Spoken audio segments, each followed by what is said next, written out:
Bonjour, je suis Denis Grindorge, je suis consultant formateur pour le cabinet ABAC Conseil et je vais vous présenter dans cette courte vidéo les nomenclatures Séraphin PH. Je vous donnerai des éléments quant à leur impact et les utilisations possibles pour vos établissements. Je m'appuierai sur plusieurs sources et notamment le site handicap.gouv et le site de la CNSA. Et puis je m'appuierai aussi sur les nomenclatures, donc ce grand recueil de l'ensemble des nomenclatures Séraphin PH. Ces trois sources, je vous mettrai en fin de vidéo les liens qui vous permettront de les retrouver. Très rapidement, quelques mots du cabinet ABAC Conseil qui vous permettra de savoir de quel endroit je vous parle.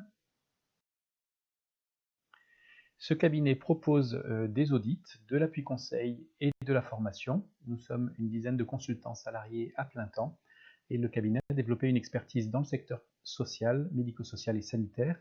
Je suis moi-même issu du secteur médico-social, ayant exercé de nombreuses années dans le champ du handicap, dans des établissements pour adultes et pour enfants. Je vous donnerai dans un premier temps des éléments de contexte par rapport à l'apparition de ces nomenclatures. Je vous présenterai les travaux qui ont été réalisés rapidement et ceux qui sont en cours, ceux qui sont prévus pour les mois qui viennent. Et je prendrai le temps de vous expliquer le principe de construction de ces nomenclatures, les nomenclatures de besoins, les nomenclatures de prestations. Et enfin, je terminerai en vous montrant quelques utilisations possibles de ces nomenclatures à différents niveaux.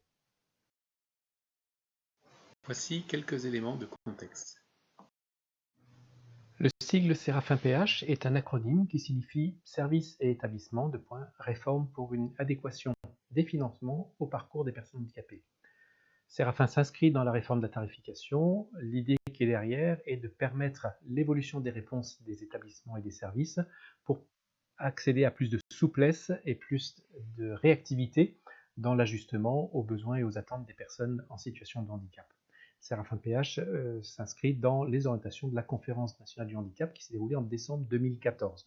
C'est le lancement de la mise en place de Séraphin PH dans l'esprit aussi de réponse accompagnée pour tous que vous connaissez. Séraphin PH va être une des réponses aux nouvelles demandes et attentes émergentes des personnes en situation de handicap. On voit depuis quelques années que des demandes sont de plus en plus pressantes de la part des personnes elles-mêmes, de leurs associations de représentants, autour de réponses individualisées, autour du sur-mesure, autour de participation croissante et de développement de leur autonomie. Les réponses inclusives, les recours au droit commun deviennent une norme et sont revendiquées très fortement. Pour cela, des formes légères et souples et variées d'accompagnement sont développées et vont être privilégiées par les personnes elles-mêmes, par leurs représentants. On voit que le maintien à domicile devient aussi une demande forte, avec de l'accompagnement de proximité, avec la préférence au chez-soi par rapport à l'institutionnel. En gros, le service qui était proposé jusque-là dans une logique dépenses-ressources devient obsolète pour aller plutôt dans une logique de identification de besoins, prestations pour y répondre et des ressources pour mettre en œuvre ces prestations. Et Séraphin PH va tout à fait aller dans ce sens-là. La question de l'autodétermination, de la citoyenneté, de la pérédance vont être des notions centrales qui vont nécessiter que les professionnels adaptent aussi leur posture pour pouvoir y répondre de façon adaptée. Séraphin PH vient s'inscrire dans toute une série d'évolutions du secteur médico-social et social, des évolutions législatives et institutionnelles, la loi HPST, la loi sur le vieillissement, sur le financement de la sécurité sociale, les notions de territoire qui apparaissent avec les coopérations nécessaires entre associations et entre associations aussi et secteur de droit commun, des outils de régulation qui sont apparus depuis plusieurs années, l'évaluation interne et externe, les contrats pluriannuels d'objectifs et moyens, dont une des finalités est de donner aussi plus de souplesse aux établissements dans la gestion de leur financement et de leurs priorités, les révisions des modes d'allocation de ressources, Séraphin PH en est un aussi. On voit que les appels à projets ont aussi beaucoup modifié le paysage, les appels à manifestation d'intérêt aussi. L'importance de la coordination dans tous ces dispositifs, le fonctionnement en mode projet, réponse accompagnée pour tous, et le développement des plateformes de services, donc tout un tas d'évolutions qui sont aujourd'hui en cours dans l'ensemble de votre secteur. On voit bien là qu'on est en train d'assister à un changement de modèle. Le schéma actuel ancien est celui issu de la loi de 75, dans lequel des ressources étaient attribuées à des établissements et des services qui développaient des activités au sens large et des prestations et qui accompagnaient des personnes en situation de handicap pour lesquelles ils évaluaient leurs besoins et proposaient les activités qui étaient prévues dans leur projet pour lequel ils avaient été agréés.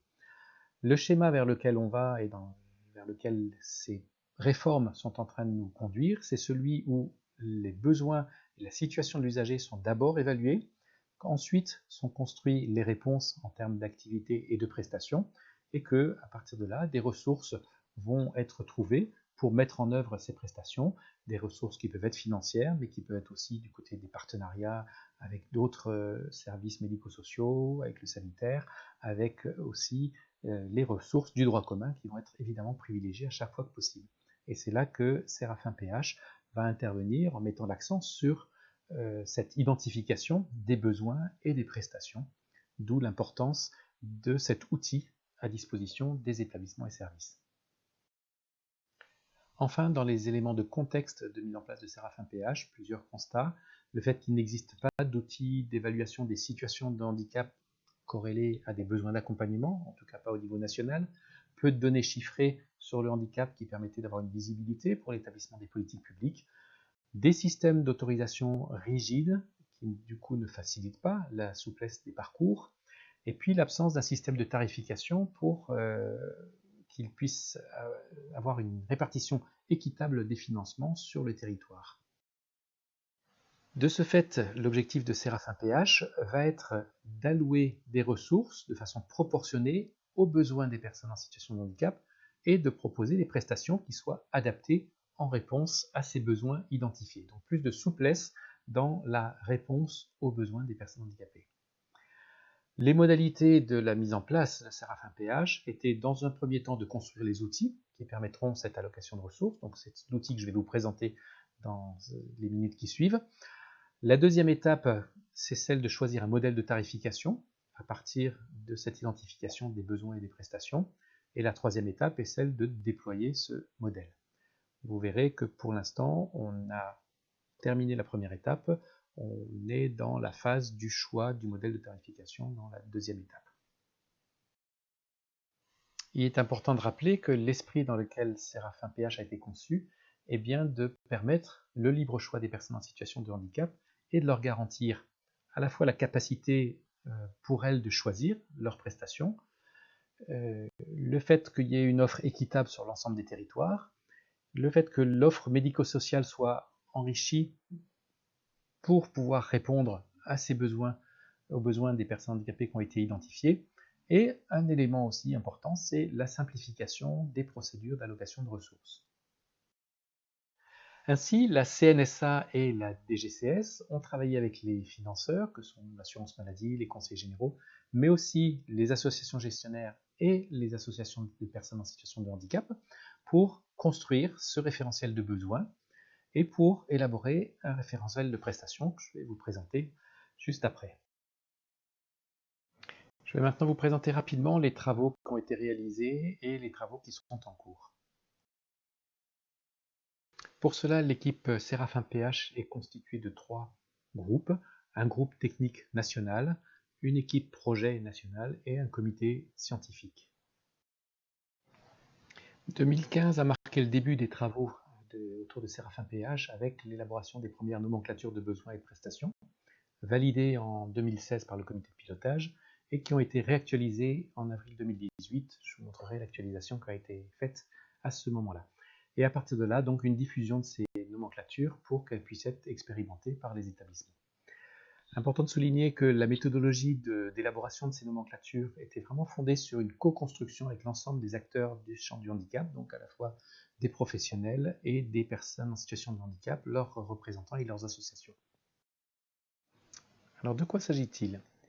Ces nomenclatures constituent un dictionnaire qui va permettre de définir des besoins et, pour répondre à ces besoins, de définir des prestations. Et il ne s'agit pas d'un référentiel tarifaire, il n'est pas question de tarifs au sein de cette nomenclature. Depuis 2016, l'équipe nationale Séraphin PH constate que les acteurs de terrain se sont petit à petit appropriés ces nomenclatures, notamment du fait de leur intérêt pour une description partagée de ces besoins et des réponses qui sont proposées, avec un langage commun, un langage partagé par l'ensemble des acteurs.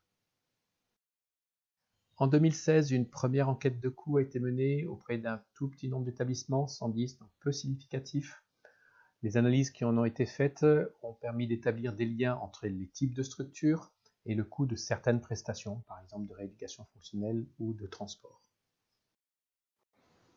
En 2007, différents chantiers ont été lancés avec une deuxième enquête de coûts, avec des travaux autour du lien entre besoins et prestations, des ajustements de nomenclature, la diffusion de ces nomenclatures, un début de diffusion au sein de certaines associations, certains acteurs du secteur, et puis des premières réflexions sur le modèle tarifaire. En 2017, une enquête repère a été menée auprès de 158 établissements volontaires. C'est l'analyse de 550 situations réelles d'accompagnement, une enquête qualitative qui a permis de commencer de repérer des facteurs qui peuvent avoir un impact sur les coûts d'accompagnement, soit en générant des surcoûts, soit en générant des coûts moindres.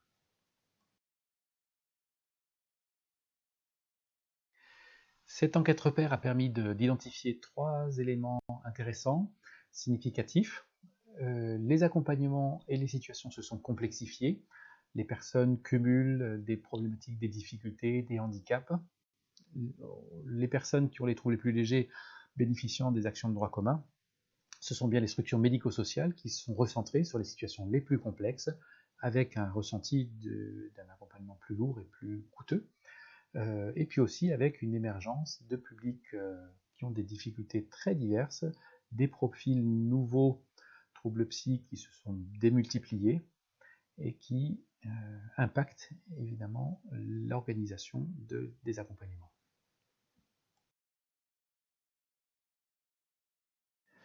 Cette enquête a ainsi pu identifier un certain nombre d'éléments qui vont pouvoir constituer des repères par rapport à l'accompagnement des personnes.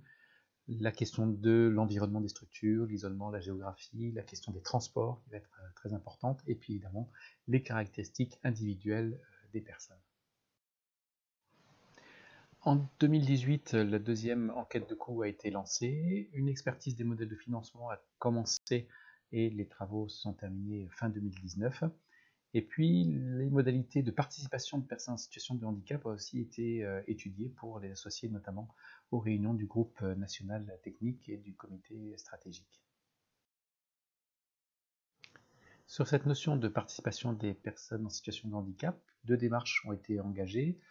L'élaboration de documents accessibles et leur mise à disposition sur le site notamment de la CNSA, la lecture par un logiciel de synthèse vocale de ces nomenclatures, et puis tout un travail de recueil des paroles des personnes en situation de handicap lors de déplacements en région pour des échanges, notamment relatifs au modèle de financement et qu'on peut trouver dans les documents de synthèse, notamment du travail fait en 2019.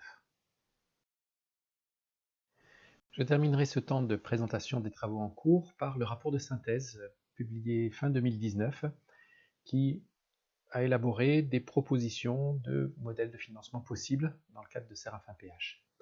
Les auteurs du rapport ont bien précisé que leurs objectifs étaient un objectif d'équité, un objectif de simplicité et un objectif de soutien à la transformation de l'offre actuelle, toujours dans l'idée d'encourager des parcours fluides, modulaires et personnalisés. Le rapport présente 3 modèles, mais je ne vais vous présenter que celui qui a été retenu par Madame Cluzel et qui sera mis en expérimentation à partir de 2021. Il s'appuie sur évidemment une évaluation et un recueil des besoins de la personne, avec la possibilité d'associer un financement direct à la personne pour quelques prestations qui seront définies, le financement pouvant aller soit à l'établissement qui les met en œuvre, soit à un autre prestataire, et puis des financements pour les établissements, avec une part liée aux besoins des personnes accompagnées, des prestations directes, une part socle qui va comprendre toutes les prestations indirectes sur lesquelles je reviendrai tout à l'heure, et puis une part variable qui va être selon l'évaluation des besoins des personnes handicapées, avec une marge de manœuvre envisagée pour la prise en compte de spécificités territoriales. Ce schéma vous donne une forme visuelle de ce que je viens de vous expliquer, c'est-à-dire qu'on voit quels sont les destinataires des financements, les modalités. Alors, le fait de financer quelques prestations directement à la personne, c'est sont nommés droits de tirage, et puis avec un périmètre de quelques prestations bien définies en fonction des caractéristiques de la personne. Les échéances pour cette expérimentation sont les suivantes. En 2020, donc tout au long de l'année 2020, une étude d'opportunité pour évaluer et co-construire les conditions de l'organisation de cette expérimentation sur probablement des établissements volontaires. En juillet 2020, un comité stratégique pour valider ces contours de l'expérimentation, et 2021, le déploiement de l'expérimentation.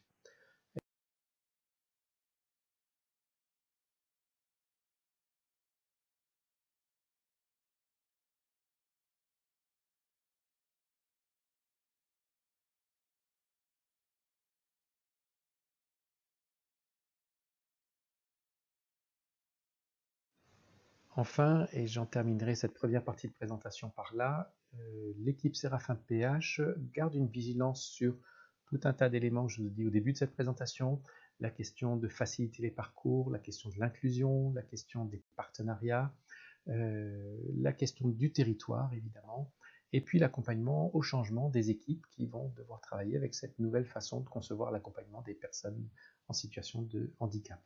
L'équipe Séraphin PH, dans son travail, était attentif à ce que la question financière et tarifaire ne vienne pas entraver cette démarche et tous ces éléments que je viens de vous donner. Maintenant, nous allons regarder quels sont les principes de construction de ces nomenclatures.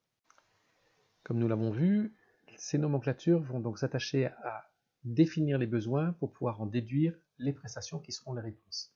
Les besoins, c'est entendu comme un écart entre une norme d'activité et une participation et les capacités des personnes. Les prestations sont entendues comme les réponses qui vont permettre de diminuer, de combler cet écart à la norme et à l'attendu des personnes. On est dans la logique de compensation telle que la loi de 2005 la définissait. Ces nomenclatures sont construites en faisant référence à la CIF, la classification internationale du fonctionnement de l'OMS, qui va prendre en compte les interactions entre les fonctions organiques et les structures anatomiques, les facteurs personnels et les facteurs environnement, et c'est avec ces ensembles de critères que vont être identifiées les restrictions de participation à la vie sociale et les limitations d'activité. Pour rappel, une personne sans problème de santé est en capacité de réaliser une activité dans un environnement normalisé, on va y revenir. Le besoin alors va se définir comme cet écart entre la norme de réalisation et les capacités, potentialités de la personne dans un environnement donné. Et c'est cette définition qui va permettre de se positionner sur les moyens à mettre en œuvre pour combler ce manque, c'est-à-dire les prestations que le schéma juste après va permettre d'illustrer. Ainsi, vous voyez qu'il y a une norme qui est variable, qui est dépendante des individus, de son environnement, hein, qui n'est pas universelle, évidemment. Et puis, il y a en bas du schéma les capacités de réalisation de la personne, là aussi, qui sont personnes dépendantes, et le besoin va s'identifier comme étant cet écart entre ces capacités de réalisation dont dispose la personne et la norme attendue dans son environnement, et avec sa culture, avec ses habitudes de vie, etc.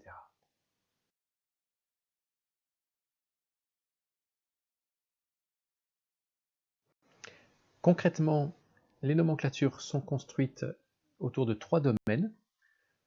Le domaine de la santé, somatique, psychique, déficience, maladie. Le domaine de l'autonomie, les activités, la communication, les décisions, la mobilité.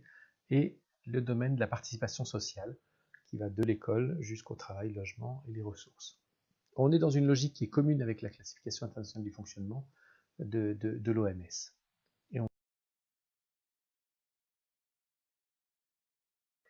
Celles-ci sont ensuite partagées en 2 grands blocs. Le bloc des prestations directes qui vont concerner l'accompagnement de la personne en termes de soins et d'accompagnement.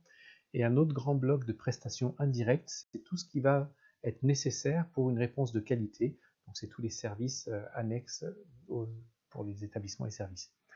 Ces nomenclatures n'ont pas de lien direct avec les classifications des établissements médico-sociaux. Vous avez ici schématisé le principe de construction de ces nomenclatures, avec à gauche les besoins, besoins en autonomie, besoins en santé, besoins en participation sociale, et à droite les prestations directes, prestations de participation sociale, d'autonomie et de soins, et les prestations indirectes, fonctions logistiques, de gestion, de management et de coopération. On va rentrer dans le détail de tout ça. Vous voyez qu'il n'y a qu'une flèche entre les besoins et les prestations, c'est-à-dire qu'il n'y a pas de corrélation directe entre les besoins en matière d'autonomie et les prestations en matière d'autonomie, ou les besoins en matière de santé et les prestations réponses en matière de soins. Enfin, dans le principe de construction de ces nomenclatures, vous allez retrouver une triple exigence. 1, que les définitions ne soient pas ambiguës. 2, qu'il y ait une exhaustivité des composantes, c'est-à-dire que ça couvre l'ensemble des besoins identifiés des personnes en situation de handicap, et qu'il y ait aussi une exclusivité de ces composantes les unes par rapport aux autres, c'est-à-dire que chaque besoin est identifié et chaque prestation est identifiée sans qu'elle puisse être confondue avec un autre besoin ou une autre prestation. Commençons par parcourir les nomenclatures de besoins. Nous voyons dans ce tableau que les besoins sont regroupés en 3 grands blocs: les besoins en matière de santé, les besoins en matière d'autonomie et les besoins en matière de participation sociale.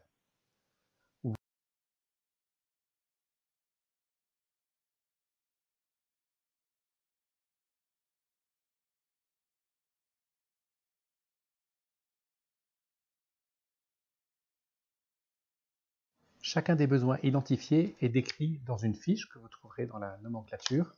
Cette fiche comprend une définition globale du besoin, une description plus détaillée de ce que c'est que ce besoin, et vous y trouverez les correspondances avec la classification internationale de fonctionnement. Le dernier paragraphe est un petit paragraphe discriminant qui s'intitule « Ce que ce n'est pas », et ça permet d'éviter les confusions quand vous avez un doute par rapport à un besoin, donc c'est intéressant de pouvoir y référer régulièrement. Nous allons passer en revue l'ensemble des besoins décrits dans cette nomenclature.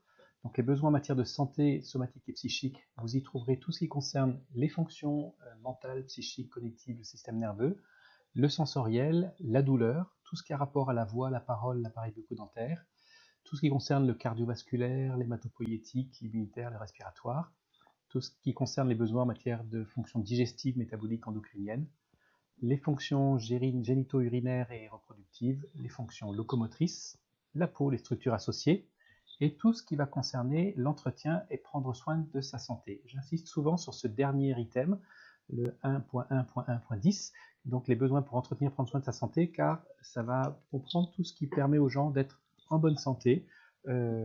Ça fait partie du soin, c'est pas identifié à une fonction organique particulière, mais c'est bien repéré comme un besoin pour les personnes handicapées du côté de la santé en général.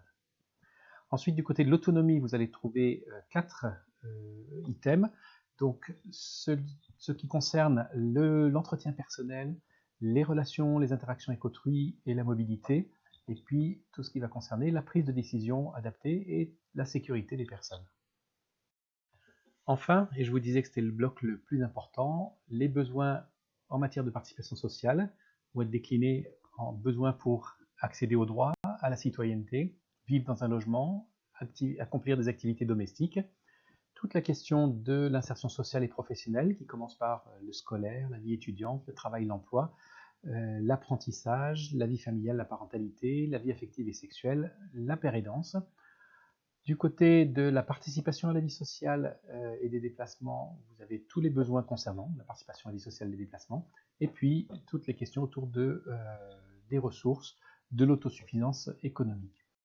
On est bien en train, dans ce listing, de parler des besoins, c'est-à-dire de l'écart entre les capacités des personnes, leur potentiel, et la norme attendue pour eux d'accession à la citoyenneté, à l'autonomie et aux soins.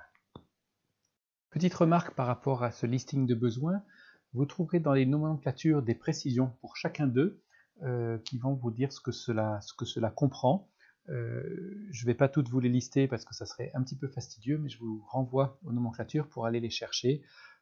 Par exemple, du côté de la santé, chacun des besoins est identifié du côté des structures et du côté des fonctions, structure du cerveau, fonction du cerveau, etc., etc.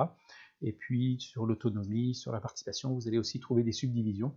Donc vraiment, je vous invite à feuilleter cette nomenclature pour avoir toutes ces précisions quand vous serez amené à vous servir des nomenclatures Séraphin PH. Ici, je vous présente un exemple de fiche de besoin. Donc vous allez trouver la définition et la description du besoin en haut de la fiche. Vous allez trouver ensuite les correspondances avec les codes de la classification internationale de fonctionnement et tout un tas de précisions sur ce qui est compris dans ce besoin. Et vous trouvez en bas donc ce que ça n'est pas, le caractère discriminant qui vous permet de vérifier si ce que vous avez repéré comme un besoin est bien en correspondance avec cette définition-là. Plus précisément, ici le haut de la fiche besoin pour les activités domestiques. Vous voyez la définition et la description. Ensuite, les codes de correspondance avec la classification internationale du fonctionnement. Et enfin, les explications sur ce que ça n'est pas. Je vais maintenant vous présenter les nomenclatures des prestations. Quelques éléments avant de commencer de rentrer dans cette nomenclature des prestations. L'équipe Séraphin PH insiste bien sur le fait que ces prestations ne parlent pas de financement ni de modèle tarifaire. Il n'y a pas de liaison qui sont faites avec ça. Il est précisé aussi que ces prestations peuvent être mises en œuvre par les établissements et les services médico-sociaux, mais aussi par d'autres acteurs, soit du privé, soit en libéral. L'intérêt de ces prestations, c'est de pouvoir décrire ce que chaque établissement ou service va réaliser et d'avoir un langage partagé, là encore, pour décrire ces prestations. Et il est clair que dans la mesure où l'essentiel des activités des établissements médico-sociaux, c'est des charges de personnel, bien sûr que ces prestations vont être majoritairement des prestations d'intervention de personnel. La nomenclature des prestations est organisée en deux blocs. Un premier bloc qui va concerner les prestations de soins et d'accompagnement, qu'on appelle aussi les prestations directes. On va retrouver nos trois domaines, le soin, l'autonomie et la participation sociale, auxquels s'est rajouté en 2018, c'était la mise à jour dont je vous parlais tout à l'heure, la prestation de coordination renforcée pour la cohérence du parcours. Je ferai un petit focus tout à l'heure là-dessus. Le deuxième bloc va concerner ce qu'on appelle les prestations indirectes, c'est-à-dire le pilotage et les fonctions support. On va retrouver les deux composantes que sont la gestion, le management, la coopération et les fonctions logistiques. Je rentrerai dans le détail aussi juste après. L'ensemble des prestations sont principalement des actions ou des tâches qui sont réalisées par des professionnels. La question du temps dédié à une prestation n'a pas été arrêtée, ne fait pas partie du cahier des charges de Séraphin PH. Les prestations directes concernent des professionnels d'accompagnement, santé, psychologues, personnels sociaux, éducatifs et enseignants, alors que les prestations indirectes vont concerner plutôt les personnels administratifs, personnels de direction, cadres, et tous les personnels logistiques et services. Nous retrouvons pour les prestations le tableau équivalent à celui des besoins, dans lequel on va retrouver nos trois grands domaines, les prestations de soins, les prestations de participation sociale, les prestations d'autonomie, auquel se rajoute un quatrième bloc de prestations qui est la prestation de coordination renforcée pour la cohérence de parcours. De même pour les prestations indirectes, vous trouverez dans ce tableau l'ensemble des prestations indirectes du côté de la fonction de gestion, management de coopération et du côté des fonctions logistiques. Chaque prestation fait l'objet d'une fiche qui va être construite selon les mêmes modalités que celles des fiches besoins. Vous y retrouverez une définition de la prestation avec sa description. Vous y trouverez des éléments relatifs aux professionnels qui réalisent la prestation, et vous verrez que la liste de professionnels qui peuvent réaliser la prestation est assez large. Vous trouverez une liste de besoins auxquels répond la prestation, qui est d'automaticité, et vous trouverez le dernier paragraphe discriminant aussi, ce que ça n'est pas, ce qui vous permet éventuellement de trancher quand vous avez une hésitation entre deux prestations. Ici, je voudrais souligner une chose importante, à savoir que la notion de prestation inclut tout ce qui va concerner sa réalisation. Le processus de réalisation fait partie de la prestation, donc tout ce qui va concerner l'entrée, l'admission et la sortie, ainsi que l'évaluation initiale, la définition du projet d'accompagnement, sa mise en œuvre, la coordination du projet individuel, les réévaluations, la référence de projet, tout ça fait partie de chaque prestation et ne donne pas lieu à une prestation spécifique.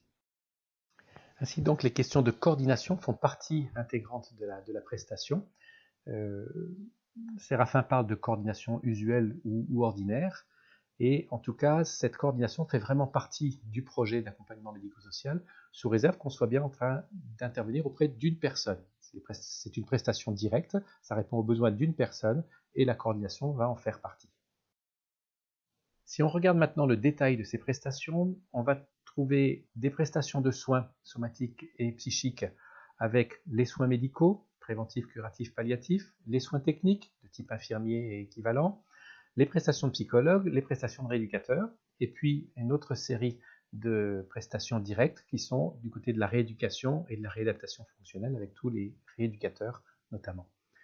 Du côté de l'autonomie, on va avoir 3 grands types de prestations, ceux pour les actes de la vie quotidienne, ceux pour la communication et les relations avec les autres, et puis ceux pour prendre les décisions adaptées pour soi et pour assurer sa sécurité. Et enfin, le plus gros bloc va comprendre toutes les prestations liées à la participation sociale, la question des droits, expression autour du projet personnalisé, exercice des droits et libertés, et puis la question de l'accompagnement dans un logement, les activités domestiques, tout ce qui va concerner les rôles sociaux, l'accompagnement pour la vie d'élève, la vie professionnelle, la formation professionnelle, les activités de jour spécialisées qui arrivent à cet endroit-là, la vie familiale, la parentalité, la vie affective et sexuelle, et puis l'exercice des mandats électoraux, la représentation des pairs, la pérédance. Vous allez trouver encore une série de prestations du côté de la participation sociale avec l'accompagnement des proches et du voisinage, l'accompagnement pour la participation aux activités sociales et de loisirs, et l'accompagnement pour le développement de l'autonomie pour les déplacements. Vous trouverez ensuite les accompagnements en matière de ressources et d'autogestion, avec la question de l'ouverture des droits, la question de l'accompagnement pour la gestion des ressources et les informations, les accompagnements pour la mise en œuvre des mesures de protection des adultes. Enfin, mais je vous en parlerai un peu plus tard, la prestation de coordination renforcée pour la cohérence des parcours. Un regard maintenant sur la construction de ces fiches, construite un peu sur le même modèle que celle des besoins, la description en haut de la fiche, les besoins auxquels répondent ces prestations et le petit paragraphe sur ce que ça n'est pas. C'est une fiche assez rapide, vous en avez qui sont plus conséquentes et plus longues. Un petit focus sur les questions de transport, qui sont des questions sensibles dans un certain nombre d'établissements. La nomenclature Séraphin PH prévoit plusieurs cas de figure. Les cas de figure qui sont ceux liés à des transports pour de l'accueil, le matin, le soir, pour amener les gens chez eux, pour la délivrance de soins, pour l'accès à l'autonomie et à la participation sociale. On est là dans des prestations spécifiques, indirectes. Mais, et c'est là tout l'intérêt de ce petit paragraphe sur ce que ça n'est pas, vous avez aussi une précision sur le fait que les prestations comprennent leur modalité de mise en œuvre, c'est ce qu'on a vu tout à l'heure, et donc le fait qu'un professionnel se déplace pour une prestation hors les murs, ce n'est pas une prestation de transport, c'est un mode de réalisation de la prestation. Donc ça permet de voir que dans la question du transport, vous avez de la prestation indirecte quand une personne est emmenée à un lieu ou à un autre par exemple, un transporteur, un chauffeur, une personnel de service. On est dans une prestation indirecte, alors que quand un professionnel se déplace avec la personne pour aller à l'école ou pour travailler sur de la communication, et à ce moment-là, vous êtes dans une prestation directe parce que le professionnel va être dans l'accompagnement de la personne, et c'est bien du direct. Comme je vous l'ai annoncé, un petit focus sur la prestation de coordination renforcée qui a été rajoutée à la nomenclature en 2018, qui est une prestation particulière parce qu'elle va intégrer des notions de parcours, de pluridisciplinarité, de partenariat avec les uns et les autres. Elle se caractérise par deux choses. La personne concernée se trouve dans une situation d'une grande complexité et l'accompagnement qui est installé autour de cette personne est d'une grande complexité aussi parce qu'il va y avoir plusieurs domaines de prestations, il va y avoir plusieurs partenaires, plusieurs secteurs éventuellement, du côté de la psychiatrie, éventuellement du scolaire, du social, etc. Alors, c'est là où il y a une distinction importante, c'est bien une prestation directe, parce que ça se déroule dans les lieux de vie de la personne, même si c'est dans des bureaux, enfin, on peut considérer que ça fait partie des lieux de vie de la personne, ça comprend bien des actions, ça répond aux besoins d'une personne de façon individualisée, même si parfois ça se passe en dehors de la présence de la personne.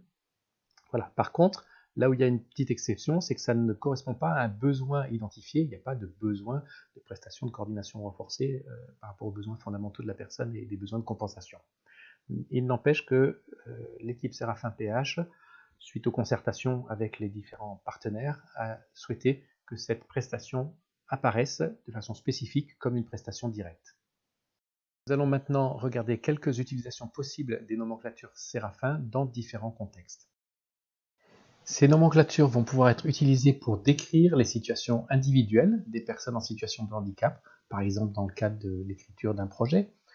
Elles vont être utilisées par les équipes aussi pour décrire leur offre, les prestations, éventuellement les besoins qu'elles ont identifiés dans le cadre des écritures de projets ou de rapports d'activité. Elles seront utilisées aussi par les instances départementales ou régionales dans les projets régionaux de santé, dans les appels d'offres, les schémas départementaux. Et elles seront utilisées aussi comme langage commun dans les relations avec les partenaires, par exemple autour de réponses accompagnées pour tous, les territoires 100% inclusifs.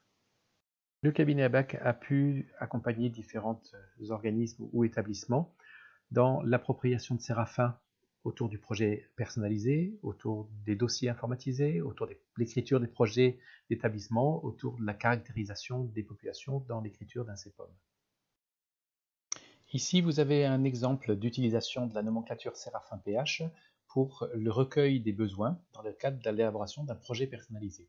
Donc les besoins sont passés en revue sur la gauche de ce tableau et l'équipe et l'usager, les deux apparaissent sur ce tableau, vont identifier si le besoin existe et vont évaluer quelle est l'intensité de ce besoin pour pouvoir adapter ensuite les réponses. La même équipe, dans la continuité de cette évaluation, va faire apparaître les prestations dans la même logique, selon la nomenclature Séraphin PH, en faisant apparaître leurs objectifs, leurs modalités d'intervention, et ils ont rajouté une colonne de commentaires aussi, pour pouvoir spécifier des choses qui leur semblaient importantes de spécifier. Cela permet de faire apparaître les acteurs internes et les acteurs externes, avec les modalités d'intervention de chacun. Vous avez ici un modèle de recueil des besoins et des attentes des personnes en référence à la nomenclature Séraphin PH pour un PCPE. Ce même PCPE, après avoir fait ce recueil des besoins, va préciser quelles sont les prestations qui seront proposées avec les différents opérateurs. Il s'agit d'un PCPE, bien sûr. J'ai conscience que ce tableau n'est pas forcément très lisible pour vous.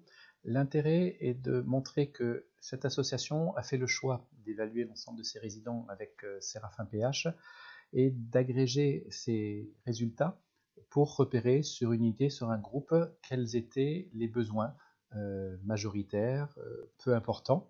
Donc vous allez trouver au milieu l'ensemble des résidents avec l'évaluation de l'intensité des besoins pour pouvoir adapter ensuite les réponses. Et vous allez trouver sur la droite des colonnes qui vont indiquer le nombre de résidents qui sont concernés par tel ou tel besoin en fonction de son intensité.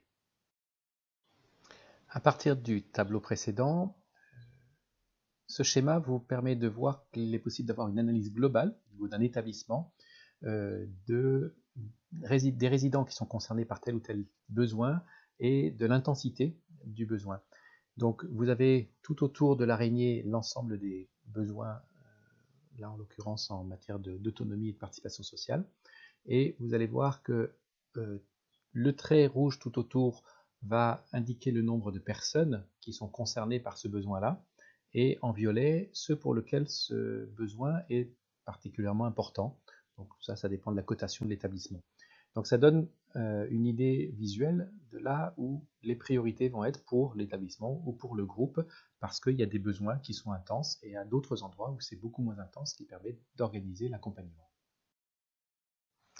Un petit zoom qui vous permet de voir comment les items sont inscrits dans ce tableau. Vous voyez dans cette structure que à la périphérie, la plupart des résidents sont concernés par ces besoins-là. Ceux qui sont les plus intenses sont du côté de la gestion du stress et des exigences psychologiques. Et vous voyez que pour d'autres, il y a beaucoup moins d'intensité.